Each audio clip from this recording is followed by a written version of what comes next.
여러분 안녕하십니까? 박경수 변호사입니다. 보훈 전문 박경수 변호사 인사드립니다. 2026년에도 많은 분들이 이 국가유공자 등록을 신청하고 또 결과를 받아볼 겁니다. 이 국가유공자 등록 신청을 하면 해당되시는 분들도 많이 있지만 비해당되시는 분들도 굉장히 많습니다. 보면은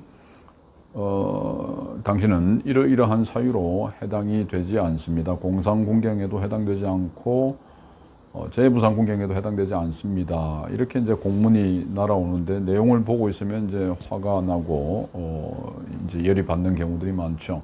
근데 그 내용을 보면은 기왕증이 있어서 안 됩니다 하는 그런 얘기들이 많아요. 이 국가 비해당 유공자 비해당 사유 내에는 입대 전부터 이제 아팠던 그런 게 이 상처야. 상처는 이 입대 전부터 아팠던 거야. 이런 말도 있고요. 또 징구성.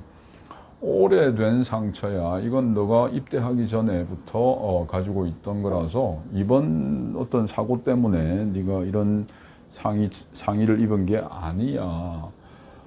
그 다음에 퇴행성이라는 말도 쓰죠. 나이를 먹으면서 점점 나빠지는 거, 시간이 흐르면서 점점 나빠지는 거야. 이게 허리 디스크에도 많이 쓰이는 용어입니다. 퇴행성. 이게 시간이 점점 지나갈수록 나빠지는 거기 때문에 군에 와서 이게 나빠진 게 아니고 다친 게 아니고 어차피 시간이 흘러가면서 나빠지는 건데 그 결과가 지금 네가 아프다라는 거야. 뭐 이런 얘기가 이제 퇴행성입니다.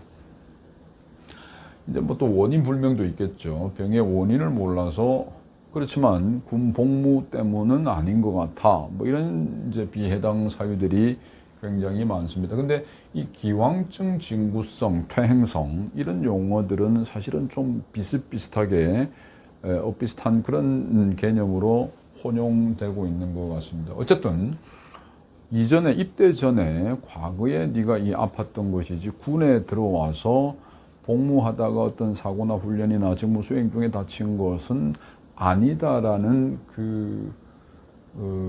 이유 중에 기왕증, 징구성, 퇴행성 이런 용어들이 이제 공문에 보면 심사 유서에 보면 쓰여 있다라는 겁니다.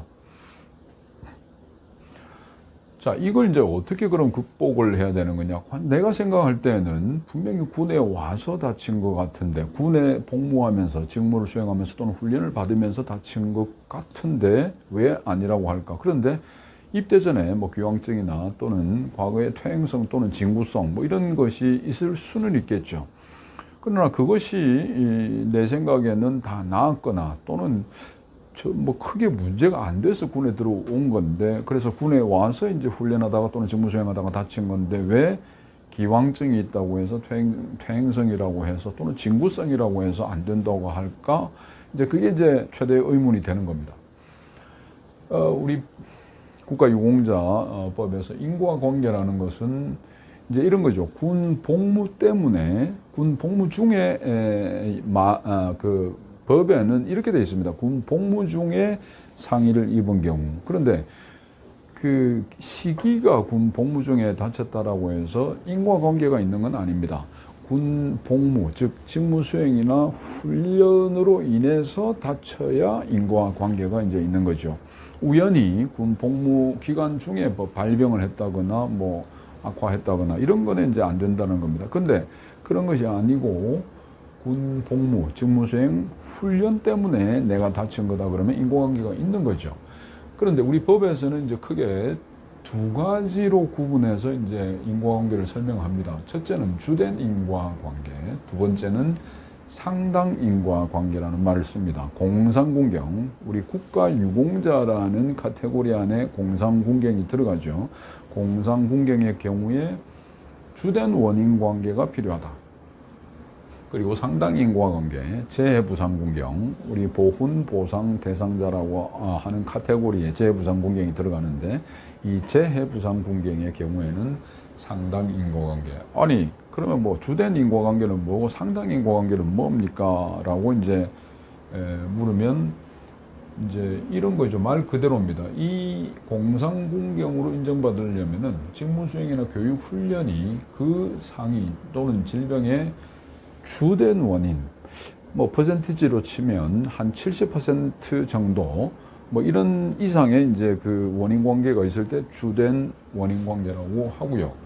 상당 인과관계는 이제 재해부상 공경으로 인정받기 위해서 직무수행 또는 교육훈련이 상해 또는 질병과 상당한 인과관계가 있어야 한다라고 하는데, 이 상당한 인과관계를 뭐 딱히 딱 부러지게 설명하지는 않지만 수치상으로 이제 어느 정도냐고 하면 대략 한 50% 정도는 돼야, 50% 이상 정도는 돼야 상당한 인과관계가 있다라고 표현을 합니다. 그래서 이제 군 복무 중에 상해 질병이 발생했다는 사실 그 자체만으로는 이제 인과관계가 없다고 했죠. 그렇게 해서 이런 주된 원인 관계나 상당한 인과관계가 있어야 하고, 그것이 입증돼야 공상공경 또는 재해부상공경으로 등록이 요건 해당을 받을 수가 있습니다. 자, 그러면 이제 기왕증이 있으면 인과관계는 그럼 없는 거냐? 뭐 기왕증이 있었으니까 이 병은 옛날에는 네가 군에 입대하기 전에 다친 것이지 군에 와서 다친 건 아니다라고 하는 것인데, 우리 보훈처에서 비해당 처분을 할 때 이런 말을 쓰죠. 그런데 우리 대법원 판례는 어떻냐? 이 대법원 뭐 2006년 판례도 있고 2014년 판례도 있습니다만은 한번 읽어드릴게요. 자, 평소에 정상적 근무가 가능한 기초질병이나 기존 질병이 훈련 또는 직무의 과중 등이 원인이 되어서 자연적 진행 속도 이상으로 급격하게 악화된 경우 직무수행 또는 교육훈련과 그 질병 사이의 인과관계가 증명이 된 경우다. 이렇게 이제 대법원에서 판단을 한 판례가 있습니다. 그러니까 내가 기왕증이 있었어도, 어떤 기초질병이나 증상이 있었어도 그게 뭐 군 훈련이나 직무수행이 아니었더라면은 그냥 고만고만 했을 텐데, 군 직무수행이나 훈련이 이것이 이제 원인 되어 가지고 자연적인 경과보다 훨씬 급격하게 악화되었을 경우, 그럴 때 인과관계가 있다라고 대법원에서 판단을 내린 바 있습니다. 또 2014년 판례를 보면은 기존 질병이 해당 질병의 발생 또는 악화에 일부 관련되거나 영향을 미쳤다고 볼 여지가 있는 경우, 이 경우에도 직무수행 또는 교육훈련이 발병의 주된 원인으로 인정될 수 있다면 국가유공자 요건을 충족한다. 그러니까 기존 질병, 기왕증이 있어도 그것이 발생 또는 악화에 일부 관련이 되어 있었어도 발병의 그게 주된 원인으로, 뭐 주로 이제 악화가 많을 텐데요. 이런 급한 악화의 주된 원인으로 인정이 된다면은 공상공경, 국가유공자가 될 수가 있다라는 것이 이제 대법원 판례입니다. 그런데 실무에서는 기왕증이 있으면은 비해당 처분하는 경우가 굉장히 많아요. 우리 담당하시는 분들이 이제 그렇게 많이 합니다.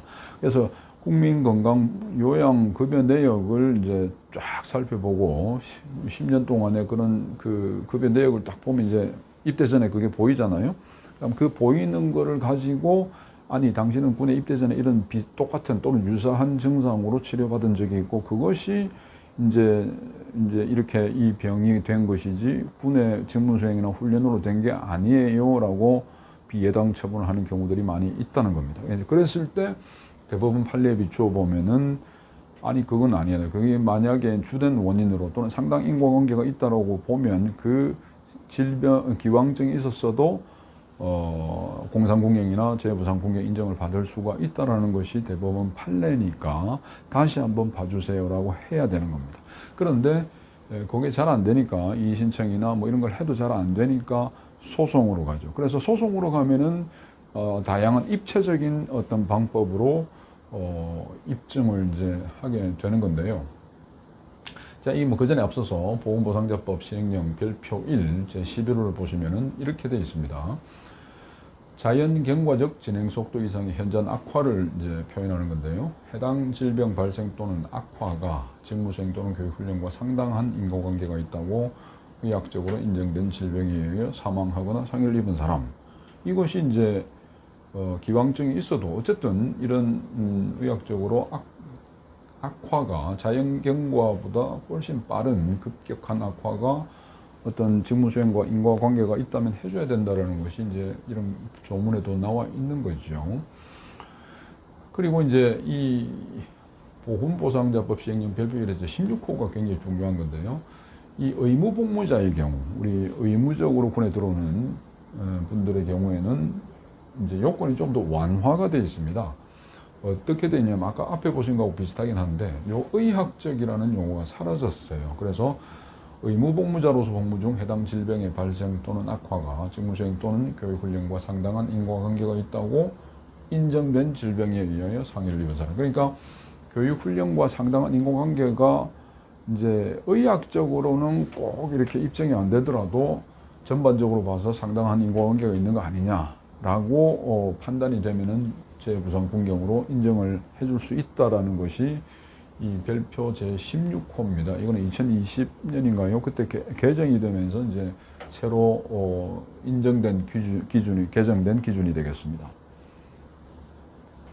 자, 그래서 이제 기왕증이나 퇴행성, 징구성 뭐 이런 용어들 때문에 이제 비해당 처분 받았을 때 이 주장 입증의 핵심은 자연 경과적 진행 속도 이상으로 급격히 악화가 됐다라는 점을 이제 주력으로 입증을 해야 되는 겁니다. 그래서 이 의무 기록을 매우 꼼꼼하게 이제 분석을 해야 되고 그 안에 보면은 이제 군의관이나 의사들이 기록을 해 놓는데 그 기록을 하나하나 보면은 이제 그 악화의 그 급격한 악화의 그 경위를 쫓아갈 수가 있습니다. 그런데 이 의무 기록은 한글로만 써 있으면 좋은데 또 뭐 영어도 써 있고 뭐 라틴어 같은 것도 써 있고 해서 굉장히 보기가 까다롭긴 해요. 그렇지만 이 의무 기록을 면밀하게 분석을 해야 이런 주장이 가능하고 입증을 할 수가 있는 겁니다. 그리고 이런 그 기록에 담겨 있는 객관적 검사 수치를 이제 제시를 할 줄 알아야 되는 것이고요. 사진도 있고 도표가 있고 간호일지 같은 입원 기록지, 간호 기록지 같은 의사가 아닌 사람들이 쓰는 그런 의무 기록도 굉장히 중요합니다. 그래서 그런 내용을 꼼꼼하게 다 읽어봐야 그 주장의 그 어떤 타당성을 충분하게 확보할 수 있는 계기가 되는 겁니다. 자, 그래서 이제 이 소장을 작성할 때 잘 쓰셔야 돼요. 이게 왜 그러냐면 국가유공자 등록 신청서 쓸 때도 마찬가지인데 내가 훈련 중 다쳤습니다. 이렇게만 쓰는 분들이 굉장히 많아요. 훈련 중 다쳤다. 이게 뭐 중요하긴 한데 또는 뭐 유격 훈련 중 다쳤습니다. 이 정도로만 쓰는 분들이 많아요. 그런데 그 유격 훈련 또는 무슨 어떤 경계 근무를 서다가 다쳤습니다. 뭐 이런 내용들을 아주 구체적으로 써야 됩니다.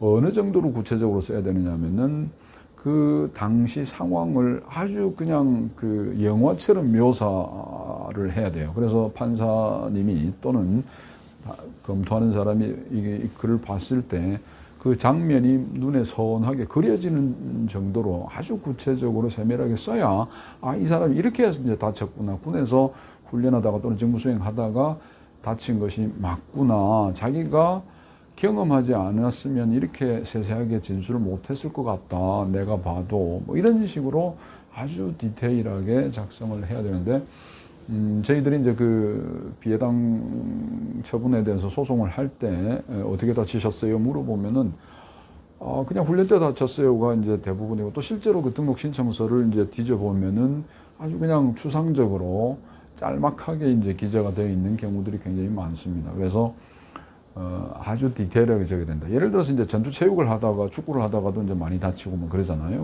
근데 전투 체육 하다가 이제 부딪혀서 다쳤어요. 뭐 이런 정도가 아니라 전투 체육은 언제 누구 주관으로 몇 명이 누가 언제 어떻게 했는데 그 상황에서 이제 전방 공격수를 막기 위해서 내가 뛰어나가다가 오른발과 상대방의 왼발이 이렇게 부딪혀가지고 발이 접질려지고 뭐 이렇게 아주 구체적으로 써야 그 부상 경위, 상명 경위가 이해가 되는 겁니다. 그 다음에 이제 사실조회 신청을 통해서 이 상병 경위와 관련된 재반 증거를 수집합니다.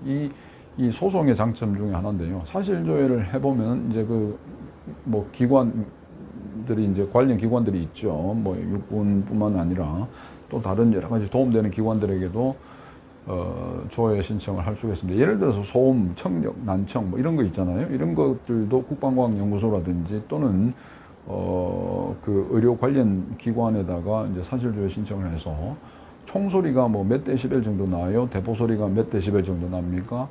또 그것이 이제 어느 정도 인체에 영향을 줄 수 있는 데이터들이 집적되어 있습니까? 뭐 이런 다양한 사실조회 신청을 해서 자료들을 수집할 수가 있습니다. 그래서 소송에서 이 사실조회 신청이 매우 중요하다. 왜 중요하냐면은 판사님들은 어떤 객관적 증거를 좋아해요. 그래서 사실조회 신청을 해가 받아온 회신 내 그 자료들을 보면 이제 이게 유리한 자료구나 하면 그런 자료를 인용해서 판결문을 쓰거든요. 그래서 판사님들은 객관적 증거를 좋아한다. 이런 것을 어떻게 확보하느냐? 사실조회 신청을 통해서 확보할 수 있는 겁니다.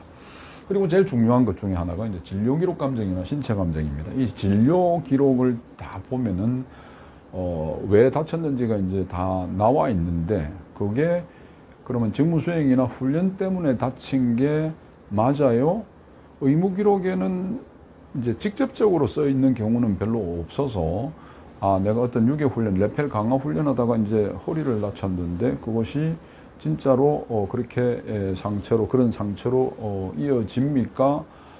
이렇게 이제 전문 의사한테 물어보는 거죠. 감정 의사한테 물어보면은 맞습니다. 그렇게 해서 다친 것이라면은 인과관계가 있다라고 볼 수 있습니다. 이런 답변들을 이제 실력으로 감정을 통해서 받아보는 거예요.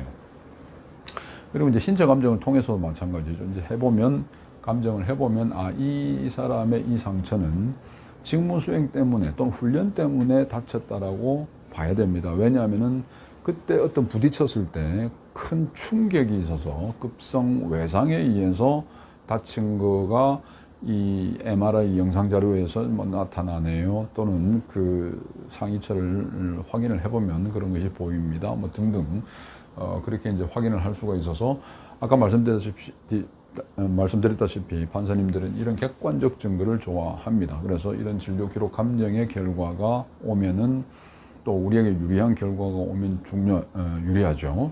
그런데 이 진료 기록 감정에 회신을 하시는 의사 선생님들도 뭘 보느냐면 소장을 보세요. 이 소장을 잘 써야 이해가 되는 겁니다. 그래서 머릿속에 그려지는 거잖아요. 그래서 이분은 이렇게 다쳐서 지금 이런 의무 기록이 작성됐고 이런 MRI 영상이 이제 나왔군요. 이렇게 되면은 이제 뭐 다 잘 써주는 거죠. 훈련 때문에 이제 이런 결과가 나타났습니다. 이런 상처가 나타났습니다. 이렇게 이제 해주는 거예요. 그래서 진료기록 감정을 받아내는 것도 그 소장과 증거와 이런 것들이 아주 일목요연하게 잘 이제 정리가 되면은 유리한 그 감정 의견이 나올 수가 있습니다. 여러분, 그걸 유념해 주셔야 되는 거예요. 자, 여러분, 이제 오늘 그래서 기왕증으로 인한 요건 비해당의 경우에 포기하지 말고 국가유공자 보험보상 대상자가 될 수가 있다라는 사실. 어떻게 해요? 아주 디테일한 주장과 입증을 통해서 다시 한번 소송을 통해서 번복을 할 수가 있는 것인데 박형수 변호사는 그 승소율이 굉장히 높습니다. 그래서 제가 이제 한번 보고 이건 한번 붙어 볼만 하다라고 하는 그런 사안들에 대해서는 소송으로 가는데 소송을 통해 가지고 이기면 굉장히 이제 확고하게 이런 유공자로서 예우와 보상을 받을 수가 있게 되는 겁니다. 여러분 감사합니다. 오늘은 기왕증에 관해서 이제 살펴봤습니다. 또 인사드리겠습니다. 감사합니다.